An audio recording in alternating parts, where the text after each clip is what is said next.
سوتیلی ماں نے اپنی سگی بیٹی کو سونے کے سیٹ دیے اور سوتیلی کو پیتل کے زیورات پہنا کر رخصت کیا۔ سب نے مذاق اڑایا، لیکن جب سوتیلی بیٹی سسرال پہنچی اور اس نے وہ زیور اتارا تو اس کے شوہر، جو جوہر کا ماہر تھا، اس نے چیخ مار دی۔ اس نے بتایا کہ یہ پیتل نہیں بلکہ وہ نایاب دھات ہے جس کی قیمت سونے سے 100 گنا زیادہ ہے۔ دراصل سوتیلی ماں نے اپنی مرحومہ سوتن کی آخری نشانی چھپا کر رکھی تھی تاکہ صبح کی کاذب روشنی ابھی افق کے کناروں سے پھوٹ ہی رہی تھی اور رات کی خنکی پوری طرح رخصت نہیں ہوئی تھی کہ اس کچے پکے مکان کے صحن میں زندگی کی جدوجہد کا آغاز ہو چکا تھا۔ باورچی خانے کے دھوئیں اور پراٹھوں کی مہک کے درمیان چولہے کے سامنے کھڑی رامین اپنے دوپٹے کے پلو سے ماتھے پر ابھرنے والے پسینے کے قطرے پونچھ رہی تھی۔ اس کی عمر بمشکل 20 سال ہوگی، مگر اس کے معصوم چہرے پر زمانے کی تھکن اور آنکھوں میں ایک ایسی گہری ویرانی تھی جو ان بچیوں کا مقدر بن جاتی ہے جن کے سر سے ماں کا سایہ اٹھ جائے اور باپ زندہ ہو کر بھی مردہ ہو۔ وہ خاموشی اور مشینی انداز سے توے پر روٹی ڈال رہی تھی اور لکڑیوں کی آگ سے اٹھنے والا دھواں اس کی آنکھوں میں چبھ رہا تھا، مگر اس کے ہونٹ سلے ہوئے تھے۔ جبکہ صحن میں بچھی ہوئی بان کی چارپائی پر اس کی سوتیلی ماں سلمیٰ اپنی سگی بیٹی ثنا کے بالوں میں تیل لگا رہی تھی، اور یہ منظر رامین کے لیے کسی خنجر سے کم نہیں تھا۔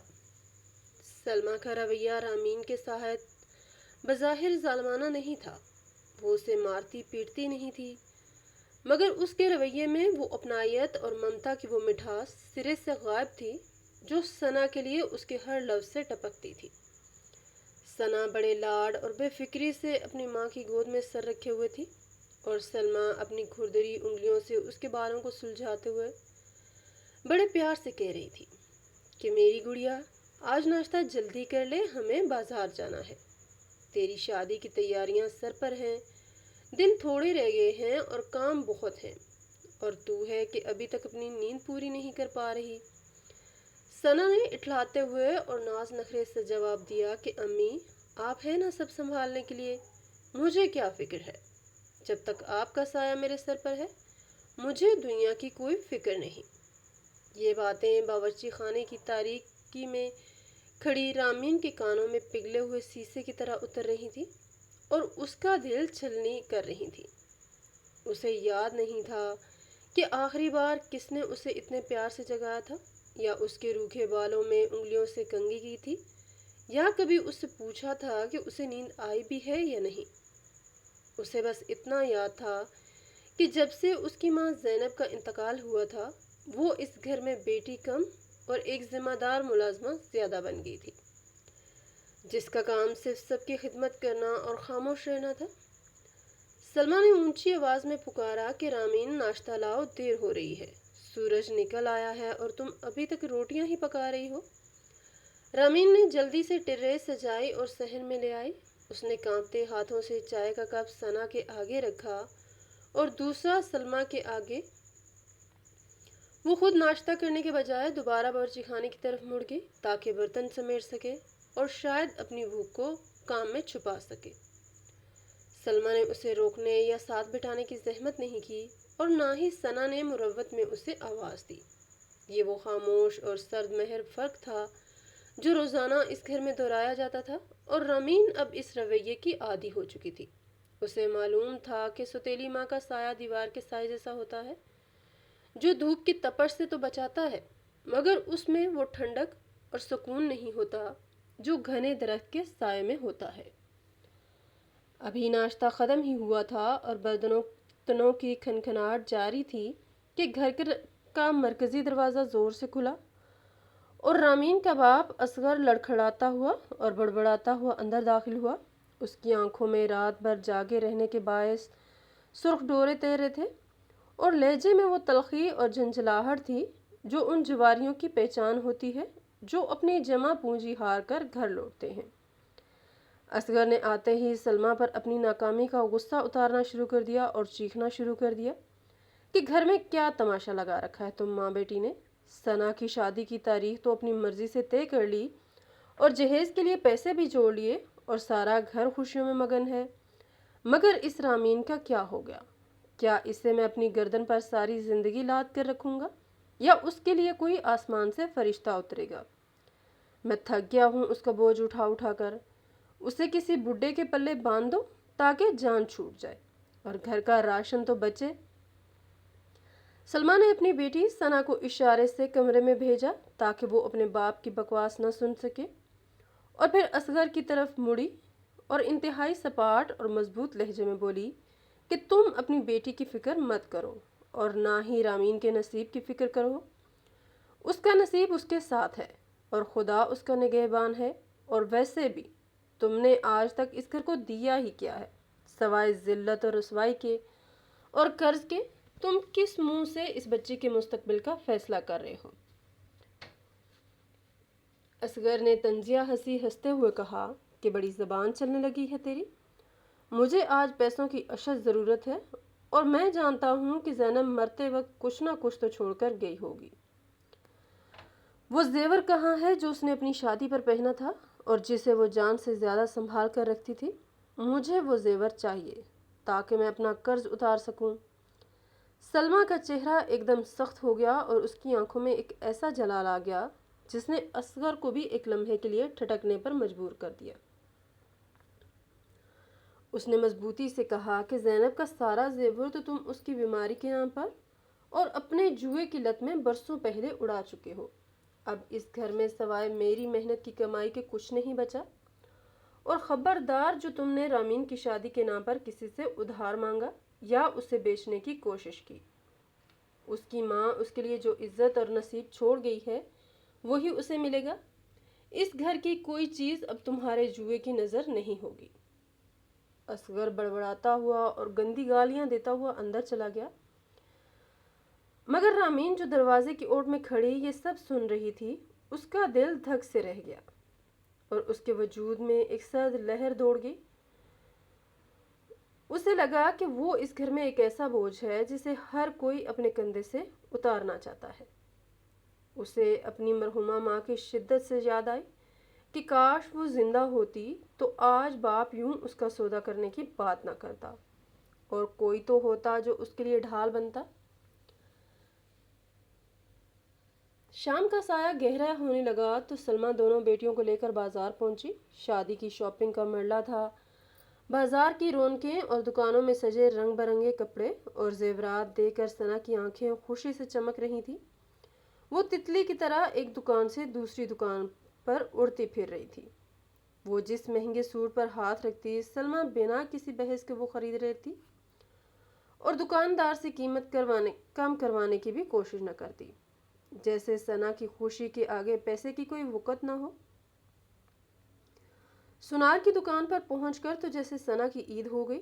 سلمہ نے اپنی ساری زندگی کی جمع پونجی نکالی اور ثنا کے لیے جدید ڈیزائن کا سونے کا سیٹ پسند کیا جس کی چمک دمک آنکھوں کو خیرہ کر رہی تھی اور اس میں جڑے نگینے روشنی میں جگمگا رہے تھے۔ رامین ایک کونے میں کھڑی یہ سب خاموشی سے دیکھ رہی تھی۔ اس کا دل بھی مچل رہا تھا کہ کاش کوئی چھوٹی سی چیز اس کے نصیب میں بھی آ جائے۔ اس کی نظر ایک چھوٹے سے سونے کے بندے پر پڑی جو بہت سادہ اور معمولی تھا، مگر رامین کو وہ بہت بھلا لگا۔ اس کا دل چاہا کہ وہ بھی اسے چھو کر دیکھے۔ اس نے ڈرتے ڈرتے دبی آواز میں کہا کہ امی، کیا میں یہ دیکھ لوں؟ شاید یہ مجھ پر اچھا لگے۔ سلمہ نے فوراً اس کے ہاتھ سے وہ بندے لے کر واپس ڈبے میں رکھ دیے اور انتہائی سخت اور روکھے لہجے میں بولی کہ تجھے نئے زیور کی کیا ضرورت ہے؟ تیرے پاس تیری ماں کا پرانا بہت کچھ ہے، وہی تیرے لیے کافی ہے۔ فضول خرچی کی عادت مت ڈالو اور اپنی چادر دیکھ کر پاؤں پھیلانا سیکھو۔ ابھی تیرے جہیز کے برتن بھی خریدنے ہیں اور میرے پاس فالتو پیسے نہیں ہیں۔ رامین کا دل بوجھ گیا اور اس کی آنکھوں میں تیرتے ہوئے آنسو وہی خشک ہو گئے۔ اس نے خاموشی سے سر جھکا لیا اور پیچھے ہٹ گئی۔ دکاندار بھی عجیب سی نظروں سے دیکھ رہا تھا کہ ایک ہی گھر کی دو بیٹیاں ہیں، مگر ایک کے لیے اتنا لاڈ اور دوسری کے لیے اتنی رکھائی اور محرومی۔ رامین کو محسوس ہوا کہ شاید سوتیلی ماں کا دل بھی پتھر کا ہوتا ہے جو صرف اپنی اولاد کے لیے موم ہوتا ہے، اور سوتیلی اولاد کے لیے اس میں کوئی گنجائش نہیں ہوتی۔ وہ پورے راستے خاموش رہی اور ثنا کی خوشی میں زبردستی مسکرانے کی ناکام کوشش کرتی رہی، مگر اس کے اندر ایک لاوا پک رہا تھا جو آنسوؤں کی صورت بہنا چاہتا تھا، مگر وہ ضبط کے بندھن میں بندھی رہی۔ رات کا پچھلا پہر تھا، چاند اپنی پوری آب و تاب کے ساتھ چمک رہا تھا اور گھر کے سب افراد گہری نیند سو چکے تھے، مگر سلمیٰ کی آنکھوں سے نیند کوسوں دور تھی۔ وہ بے چینی سے کروٹیں بدل رہی تھی۔ آخر کار وہ اٹھی اور اس نے بہت احتیاط سے اپنے کمرے کا دروازہ بند کیا اور چرپائی کے نیچے سے ایک پرانا زنگارود لوہے کا صندوق گھسیٹ کر باہر نکالا۔ صندوق کے قبضے چرچرائے تو اس نے سہم کر دروازے کی طرف دیکھا کہ کہیں کوئی جاگ نہ گیا ہو۔ اس نے اپنے گلے میں لٹکی ہوئی ایک میلی سی ڈوری میں بندھی چابی سے تالا کھولا اور پرانے کپڑے کی تہوں کے نیچے ہاتھ ڈالا۔ اس کے ہاتھ میں ایک میلی کچیلی ململ کی پوٹلی تھی جس پر زمانے کی گرد اور سالوں کی نمی جمی ہوئی تھی۔ سلمیٰ نے کانپتے ہاتھوں سے وہ گرہ کھولی تو اس میں سے ایک انتہائی بھاری اور قدیم طرز کا گلوبند برآمد ہوا، مگر وہ سونے کا نہیں لگ رہا تھا، بلکہ اس پر سیاہی مائل تہ جمی ہوئی تھی، اور وہ دیکھنے میں پیتل یا لوہے کا کوئی بدنما اور کالا ٹکڑا لگ رہا تھا جسے شاید کباڑی بھی خریدنے سے انکار کر دے۔ سلمیٰ نے اسے اپنے سینے سے لگا لیا اور اس کی آنکھوں سے بے اختیار آنسو بہنے لگے۔ اس نے دبی ہوئی سسکیوں کے ساتھ سرگوشی کی کہ زینب میری بہن، دیکھ میں نے تیرا وعدہ نبھا دیا، میں نے تیری امانت میں رتی برابر خیانت نہیں کی۔